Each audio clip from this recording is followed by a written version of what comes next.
All right, so I wanted to just show you a real quick update on the 22 Grom. Today the windshield came in from Thailand, eBay. It was $138 if you if you go on eBay, put in 2022 Honda Grom, and you'll see the windshield. I just want to say that it literally took us minutes to put on. It was machined perfectly. And let me turn my flash on, and so you don't get a glare.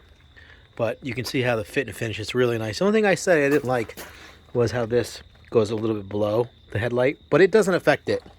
But it looks cool. It just finishes off that adventure theme on the bike, and from the dash it looks pretty cool. You know, it's smoked, tinted, you know. Again, it lined up perfect to the bolts. So literally this subframe right here, if you can't see it, this is really cool. Solid. It's not going anywhere. This thing's not going anywhere. I drove it today, did 55. A little bit windy. It was fine today. And even comes with Loctite on the stainless steel screws here. So, yeah, get yourself one. All right? All right, guys.